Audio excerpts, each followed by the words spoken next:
Let me start over. Nice to be here today. My name is Nate McCoy. I am the Executive Director for the National Association of Minority Contractors, our Oregon chapter. NAMC Oregon is a trade association that was built and developed in 1969 during the Civil Rights Movement in Oakland, California, and has served both Oakland, California and other chapters of NAMC over a 51-year period. And the essence of NAMC has always been around building bridges and crossing barriers by working with minority contractors across the nation to embark on economic development and prosperity by building and benefiting from public dollars and private dollars to build construction projects, both buildings as well as civil roads and highway projects. And so NAMC has really stood up programming to provide advocacy and support to our members in our community by way of sharing resources on how to get into the industry, as well as how to activate businesses that have been in the industry but have not gotten their fair share. We also focus on education and training.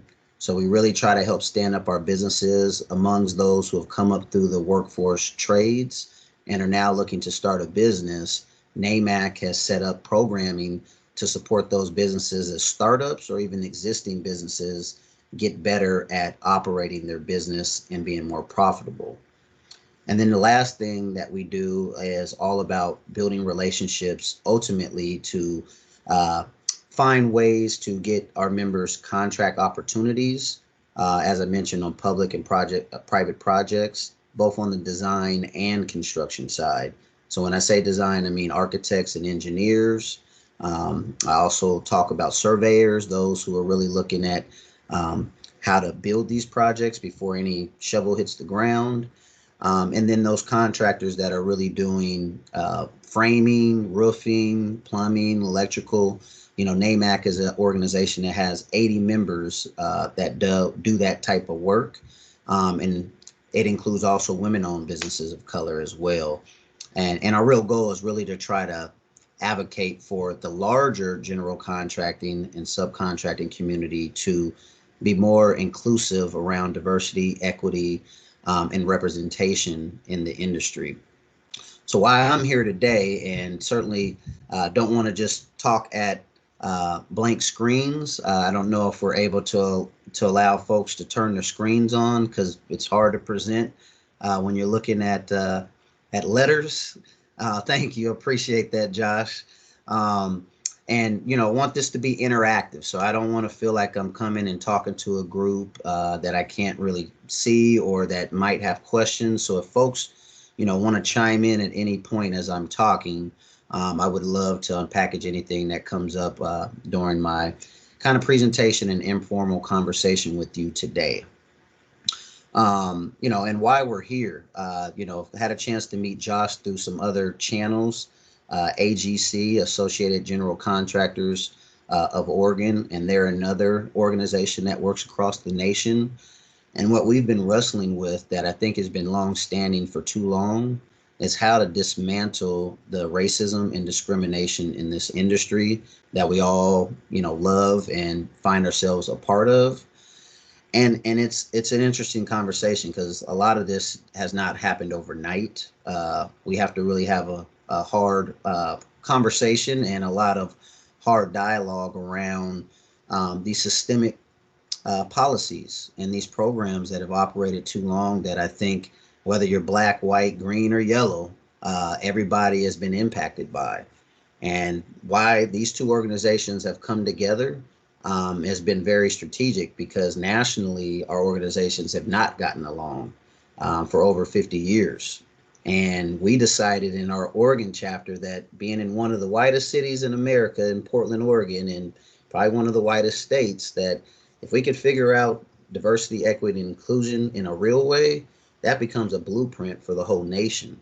And I think that's something that I, and our staff at NAMC really take on as a challenge, but a real opportunity, because there is a whole lot of workforce jobs coming in our industry And if you don't turn on the news to CNN to hear our president, this new president we have, talk about transportation bills and, stimulus packages and, this somewhat looming recession we might find ourselves in, you'd be missing a big opportunity if you weren't looking at construction as potentially a vital career, and an opportunity that will afford not only yourself a high paying job, but where you can actually stand up your own business and not never spend a day in college, never spend a day, applying for jobs and not getting, an acceptance offer. The industry really needs you. And so that's why I was very happy for Josh to invite us here today, because we've got a real opportunity here, but a lot of those resources are not deployed out to untraditional communities. We use a term called the FBI, and this is a term that is pretty universal, but says a lot about the construction industry. This term FBI, for how you get in, is called fathers, brothers, and in-laws. And typically those fathers, brothers, and in-laws that we coin the FBI are typically our white counterparts, mostly white men. The industry is probably made up of almost 80-90% white males in a big way. And not that that's, problematic, but if you're a person of color that looks like me or James Cador or maybe some others on this call today, you don't see representation that makes you feel like this is an industry that wants you or is welcoming you to it. So we've been working with not only our trade associations, but also the trades that put people in places to get a job and to become a journeyman or a journeywoman. So when I say that, I mean like the carpenters union, electrical unions, there's non-union training programs out there. I'd ask James if he could flag Northwest College's site, maybe the Carpenters Union, Electrical Union. And Josh, forgive me if you guys have these resources, but we thought we would drop in a couple of links based on some of the relationships NAMC has, to where if anybody that's on this call may be interested, we can do some direct, recruitment or outreach so that we can put you in the hands of those folks we work with. And I can tell you, for instance, this year alone, we've helped 4 individuals in the community find themselves in front of the Carpenters Union to finally get themselves accepted into a program, and they're often running, making $30 plus an hour. Once they journey out after about 5-year commitment, you're talking about making 80,000 plus a year, and never again spending a day in college if you're not seeing that as a next step in your life.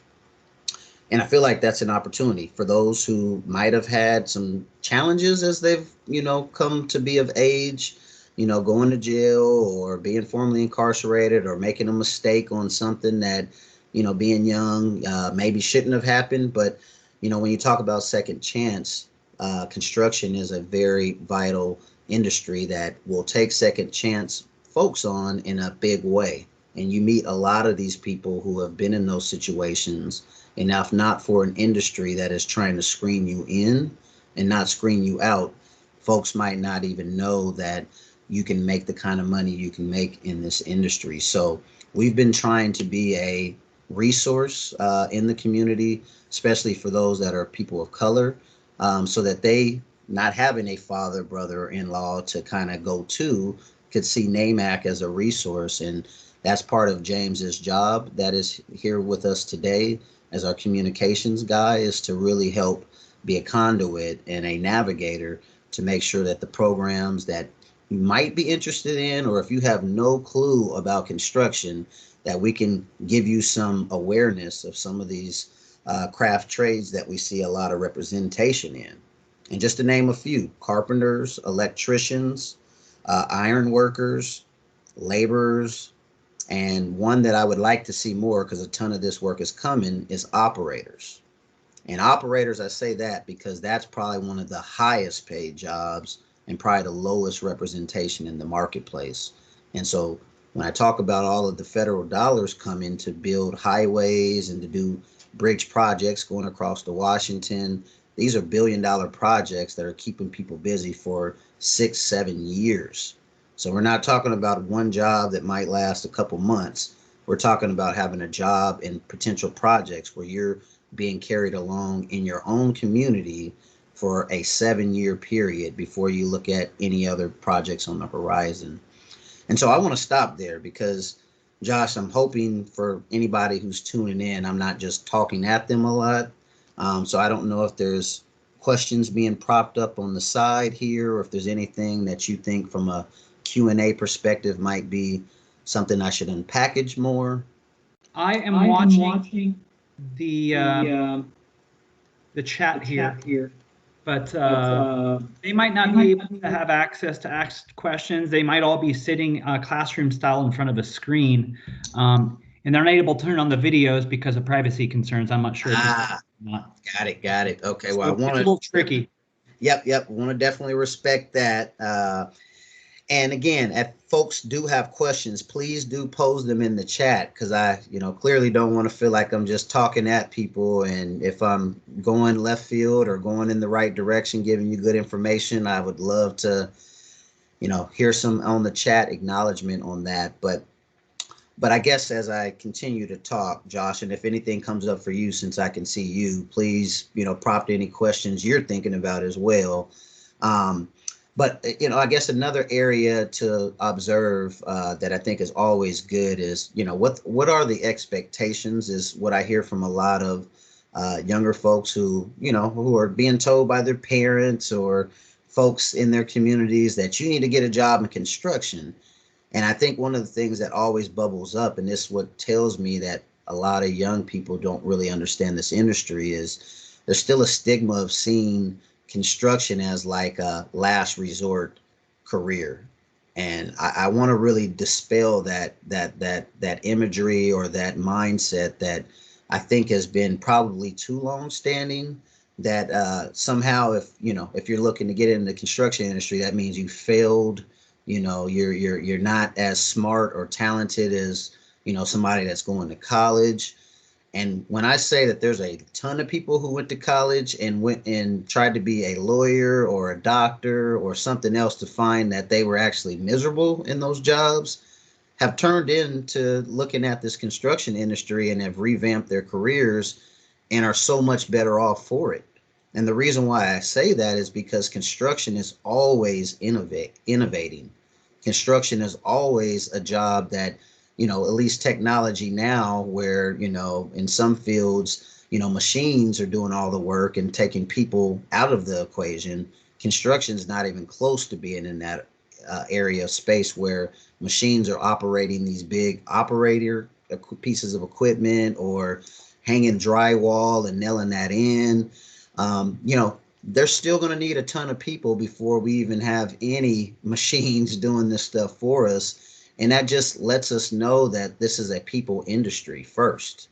And I see a hand raised, Josh. I don't know if that's you or... Yeah, that was me. It looks like we have a question here. Yeah. Someone said it would be cool to hear more on some of these trade programs like operators and how youth would access those training programs and what kinds of qualifications to get into them. Yes, great question. And I won't have every program because every program operates a little different. But what we will do is, and I'll ask James to cite this because this is a good first place. BOLI, if people do not know who BOLI is the Bureau of Labor Industries, and they are the ones who approve every pre-apprenticeship and apprenticeship program that exists to make sure that they have the right kind of standards on how you actually train people on job sites. They also take on, when there are challenges of, any racism or any discrimination on job sites, they're a referral.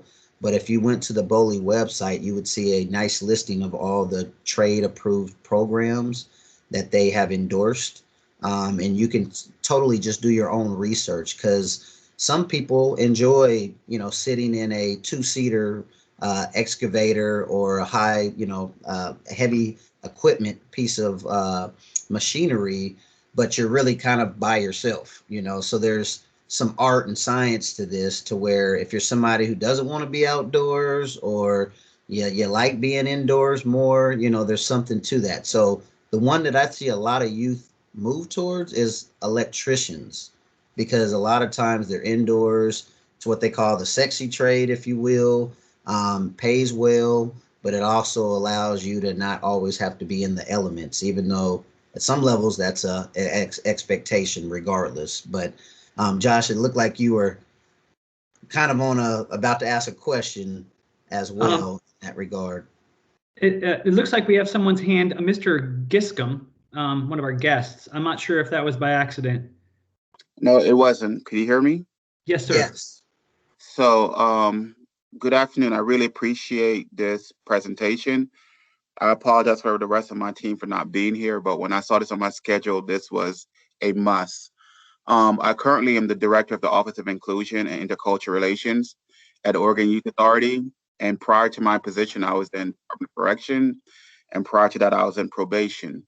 One of the things that I'm struggling with right now, and I hope you guys could help us, is that we have a lot of our marginalized community kids who don't understand how wonderful this career is and this field is.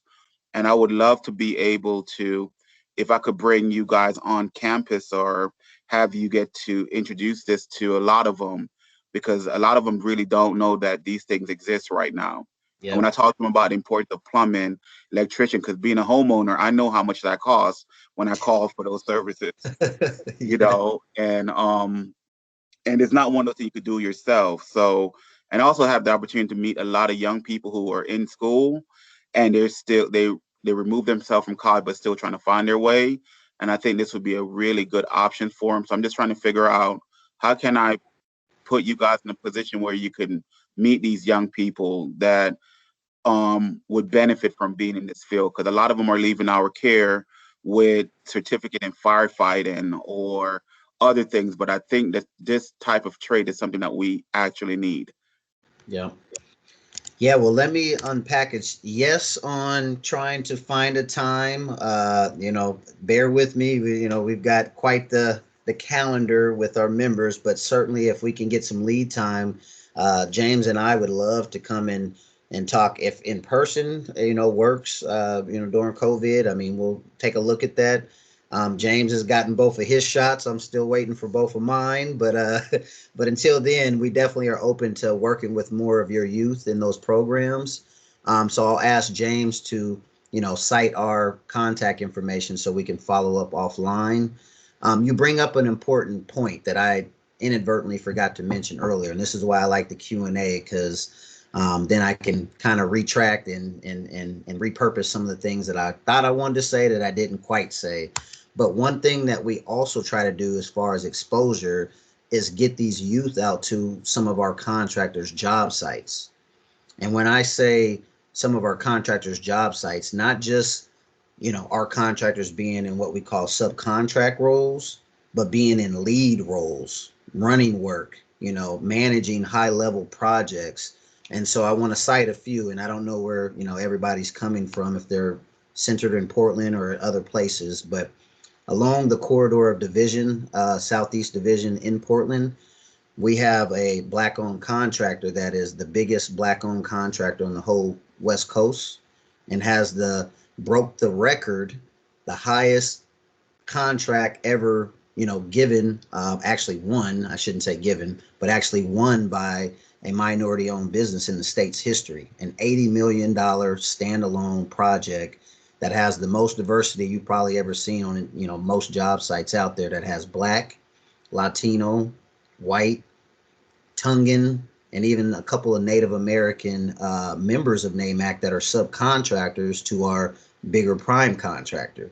You talk about representation, it doesn't get much better than that for youth to come, and women included, that are not just, holding a flag or sign, but they're actually managers of the project. They actually do more than just sweeping a broom. And I think that's what a lot of youth see sometimes when they get into pre-apprenticeship, is like, well, man, they're just over there sweeping a broom and that doesn't look fun.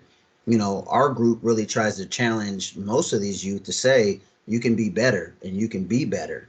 But, the expectations are high. Just like anything else, we want to create awareness on what to expect. But then when you get in, we want to encourage your growth so that you just don't become that person who sweeps a broom. in the corner, and then you drop out, and then you go to your community and you say, I gave it a shot, but for whatever reason, I was on this project where all they had me doing was sweeping a broom. And so those things come up. But what we like doing when we can is site visits or even videos that we've documented so that we can share with others. And, again, if James could share in the chat just some of those videos that just show you a day in the life of our members and their workforce. We actually have a video documentary. It's very short, no longer than I think 5 minutes, but shares with you this project along division with Raymore Construction, the biggest minority-owned contractor out there right now. And we've got others like him that are within the NAMC family that really cut across all those communities of color that would love to meet others. So I appreciate that question, and hopefully that gets you a little bit of an answer, but we definitely would love to follow back up with you and figure out how we can get in front of your youth. That answers a lot, because I'm actually trying to develop training program for our youth, for our young ladies in Albany, and for our males in Woodburn to like do construction and like kind of get that training while they're in our care so it could translate over. So I would love to be able to get some support on that development of how do we do something on ground to train them, to get them prepared for you guys. Yep. No, absolutely. Absolutely. So yeah, we can definitely talk offline and unpackage that a little bit more. And I could probably bring the owner of Raymore into a discussion too, to talk about that. But I know there's 3 big things that they always talk about in most of the meetings that I've attended with them. And I think they break it down by they call it CPR.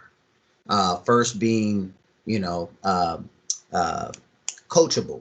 So, we talk a lot about sports and construction around, it's no different than, crews and teams on a job site, and it's very comparable to sports where, name a coach who doesn't want all of his players to be coachable. Same thing in construction. If you're going to be a successful apprentice, pre-apprentice, or even journeyman or superintendent or project manager for that matter, you got to be coachable, because you don't know it all. You might have been trained something in college, or you might have just, your uncle or, cousin might have taught you some things. That might be okay to a certain amount. But if you're on a real crew, all crew leaders are looking for folks that are coachable. And then the other part is positive. Do you bring a positive vibe to the job site?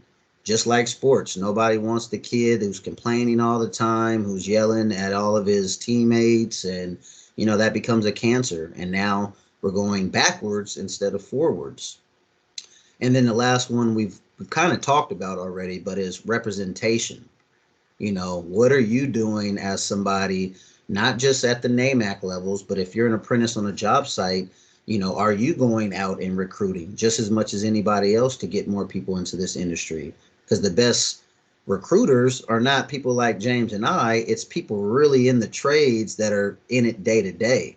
And so we want to find those folks who are kind of standout leaders, if you will, and help them help the cause with representation. And that's why we like these job site visits, is that we can actually meet some of those people who do that, who are, outside of the owner, really marketing and branding. Because, we'd be kidding ourselves if, when I said earlier that the industry is, predominantly white males, that's probably the, more or less the last person you want going in to talk to a Black student about a career in construction. Not that they can't do that, because I've, in my career, had many white teachers who have taught me things that, again, helped value my perspective and, my advancement in my career. But it always came down to somebody I could really relate to. And so I think having relatable folks be a part of this is always key. So, again, I'm hoping that kind of answers some of your questions and some of your comments, because those are all great comments. Yes, you did answer my question, sir. Thank you so much. Okay, and I just dropped a, and I don't know if James already sent this, but I dropped a YouTube video that talks about one of our other contractors that are more on the vertical construction side, that recently broke a record as well for on the vertical construction side, renovating the Oregon Convention Center, which sits on Martin Luther King Jr. Boulevard in a community that public agencies bulldozed through during the 60s and 70s. And when you talk about restorative justice, and I'm not sure if that's a term that is discussed with the youth in these programs, but it embodies all the things around what real equity and inclusion looks like, and paying homage to a community that was displaced. They wanted, as Metro, as a government agency, wanted to ensure that they had a minority contractor who could rebuild this project and rehab it, but also bring youth in so that they could see pretty much this 18-month project happen in real time. So we had local Portland Public Schools come and venture in. Here's a couple of organizations that are pre-apprentices. This would be another next step for youth that would be interested in pre-apprenticeship. Constructing Hope. I don't know if that's one you've heard of, Josh, but that would be one that I'd ask James to flag in the chat. Constructing Hope is a culturally specific pre-apprenticeship program that introduces youth to, I want to say, about 7 or 8 trades. And it's an 8-week program that, you're not on the hook to have to stick with whatever, trade you end up taking on, but it gives you at least 8 weeks experiencing that trade. If you don't like that one, you can go back and do another trade. The goal we're trying to work with them on, and this is the only barrier for some, is that in their program, it's not a paid pre-apprenticeship program. So one of the things that some youth have said is that, man, I've got a job, but if I take this on, I have to basically not do my job. So now I'm losing money as a result of being in this program. So they're looking at how to, basically earn while you learn and stipend some of these kids or youth, I should say, not kids, but youth and young adults in these programs. And then I'm going to mention another program, which is POIC, Portland Opportunity Industrialization Center. And NAMC happens to sit on their advisory committee over that program, and we helped them build their program 4 years ago. Their program is pretty flagship because they have an alternative school for at-risk youth who never, through traditional school, got their GED. It's a must that you have your GED to be in construction. Other things they can work with you on, but that's not one of them, that you have to have a GED. And this program provides that alternative school experience. And then when you graduate, they have a workforce development program in construction that we've helped them basically stand up over the last 4 years. And why I mention them is that their program is actually a paid pre-apprenticeship program. So when you step in there for the first time, you're getting paid monthly and not a lot of money. So I don't want anybody to feel like, this is the living wage job that I told you about at the beginning.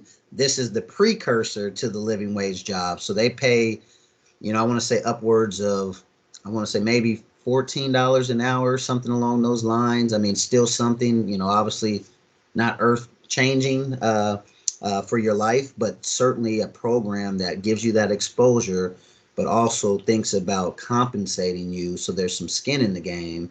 And then ultimately they refer you after these 8 to 10 week programs into the actual apprenticeship programs. And that's very important because there's been many who have just went straight into an apprenticeship program and have found themselves dropping out before graduating because they just did not get into the one that ended up being something they wanted to do. So we encourage people who are very new and not quite sure of what trade might be best to go through a pre-apprenticeship experience so that you can hopefully sharpen your ideas around what's the best trade for you. And that's very important for women and people of color to really, kind of have a good beat on, what you want to do. As long as you want to get your hands involved and, not have a problem with getting a little bit dirty from time to time. Nothing like a good shower, but I always tell people I would take a paycheck much over getting dirty any day. and the paycheck is very well, because you could potentially be a homeowner after getting into construction and not have just one bathroom but have multiple bathrooms. So so again, I just encourage that, because there is a lot of opportunity and an aging workforce demographic that is retiring. So we're going to need over 10,000 new bodies in construction in the next 5 to 10 years, and probably more than that, to be honest. So we're going to be looking everywhere to find talent out there. So Josh and others, we will be a resource as much as we can to support this work. And then I'll stop there. I don't know if there's another question or two. I inadvertently forgot to give a little bit of my background. So just for everybody who's tuning in today, I'm a Portland native. I've grown up in Oregon, cut my teeth in inner Northeast. Probably like some of the youth that might be tuning in today, I grew up in a single family household. If I'm being honest with folks, I had a father who was shot and killed at a young age. So when we talk about youth and what they're experiencing today, trust me when I say my experience is very relatable to a lot of other youth. And when my mother struggled with raising me as a single parent and growing up in crappy, affordable housing, she ended up allowing me to go move in with my grandmother. And my grandmother and grandfather, if folks were ever raised by their grandparents, that was a strict household I grew up in. So, you was going to follow their way, or there was going to be no way. So I was able to kind of get out the streets, if you will, kind of doing whatever I wanted to do, into getting some real discipline and structure in my life. And that's not to be understated, because there's so many youth right now that don't have a core support system around them. They don't have any structure or discipline in their life. And it's kind of, a product of their environment. And I could have easily been a product of my environment, but I had grandparents who really was not about to let that happen. So once they took me in, I had to really reprogram myself and understand that either I was doing it their way, or, who knows, I'd be one of these guys on the street or in jail. And I just didn't want to have a life like that. So they actually had me at Park Rose High School. If people know where Park Rose High School is in Portland, Oregon, it's kind of out on the east side. And I tell this story because I didn't get into construction by design. I actually was interested in architecture. And as we mentioned earlier, the FBI, fathers, brothers, in-laws, I didn't have a father, a brother, an in-law, a friend in architecture at all. And I actually had a teacher when I was very young tell me about architecture, a white teacher in this case, who said, "Man, you can draw well. Like, you ever heard of architecture?" I didn't know anything about what she was talking about. And so in sixth, seventh grade, I decided to look into this architecture thing. And then I decided I wanted to go to Benson High School. And for folks who know of Benson, they have been a magnet school for a long time, where CTE, Career Technical Education, is in everything that they do, with having mechanical, workshops and classes, and architecture drafting and design classes. I didn't get in because I didn't live close to Benson. So Park Rose didn't have any of these programs. So I started my advocacy career literally freshman year of high school, where I campaigned 25 other students to start a program at Park Rose High School to encourage kids interested in the design fields. I get to my senior year, and now I'm ready to go to college and do everything that, an ambitious young kid wants to do. And I want to do architecture. So I go to my career counselor, who was a white woman, and told her I wanted to do architecture. And I, probably don't have to tell many people what happened, but let's just say this lady derailed my whole thought of going, because she said that I don't know many black architects in Oregon. And not to say that she wasn't right, because she was absolutely right, but it's one of those things that happens far too often, that, we deflate somebody's, goals and outcomes before they even get a chance. And instead of her saying, well, it's not really representative of black people, but we're going to find a way to get you in, she chose the easy route out of just saying, maybe you should look into construction. And I still remember this comment. in construction. And so, like, as I said earlier, some people see it as a second chance career, and I totally saw it as a second chance career, 20 plus years ago. And so I wasn't interested in that. So I ended up applying to universities on my own with my grandmother, and ended up getting a full ride scholarship to University of Oregon. At the time was the 11th ranked program across the nation. Got in there, and much like the teacher told me that is not represented, I was the only African American in this program for 4 out of a 5-year program.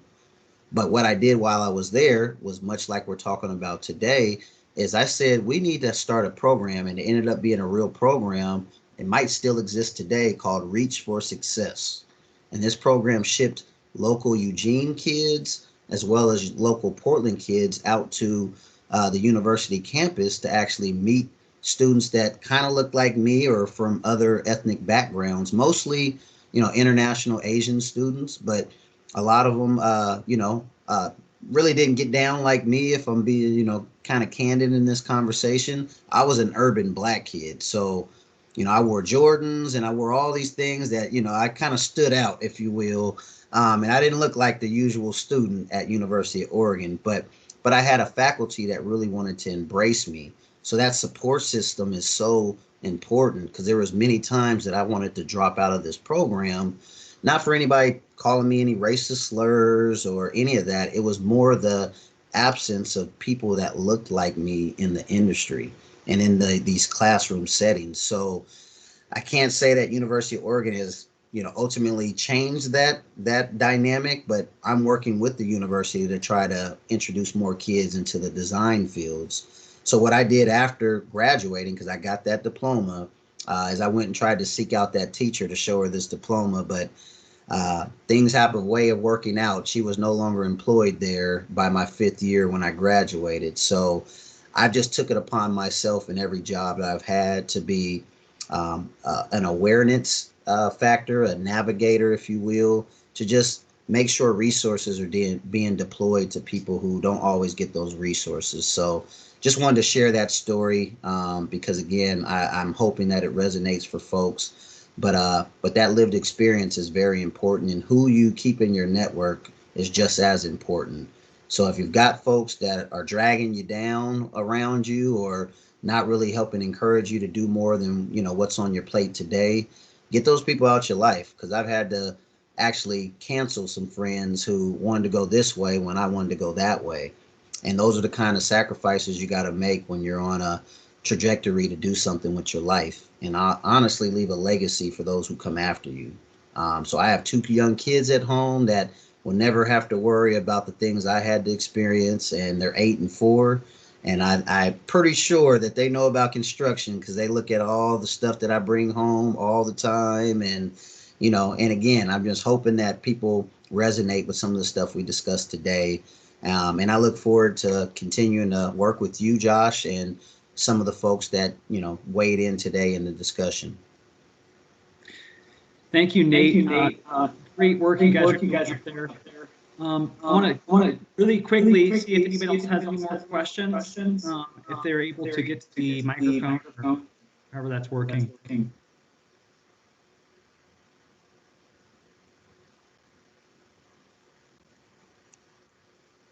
Okay, well, looks like questions. So with that, I'll just let you guys get on your way. Really appreciate the time you spent with us today. I know that you guys are both really busy. James, I'm glad that you could join us today too. Next time I'll get your microphone working. I'd like to hear from you as well. But great job, guys. Really appreciate your time, and thanks again. Yep. And feel free, Josh, if anybody has any follow-ups, to share our info. And anytime you want to put James on the hot seat and have him present, he's definitely a great speaker and has a great lived experience as well. So he's definitely shoppable if you need to use him as another person that might add value to your group. Awesome. And for those, can I say something before you guys leave? Yes, absolutely. I am extremely excited that I was able to attend today's meeting. I would really love to be able to connect you to what we are doing at Oregon Youth Authority. The story that was shared today, This is something that our young men and young ladies need to hear. And this is also something that we also need to know as executive as well, how we're preparing our young people to go back in society. And in this case, we could give them more options so they could be successful. So I would really love to continue this conversation after this meeting. Let's do it. Let's do it. Okay. Absolutely. Appreciate you being here today too. That means a lot. Thank you. I'm recording this meeting, so if you need any more information that you weren't able to get while you were here, please let me know as well, and I'll get that information to you. All right, appreciate it, Josh, and thank you for the invitation today. And you guys have a rest of your day. Good rest of your day, I should say. All right, bye-bye.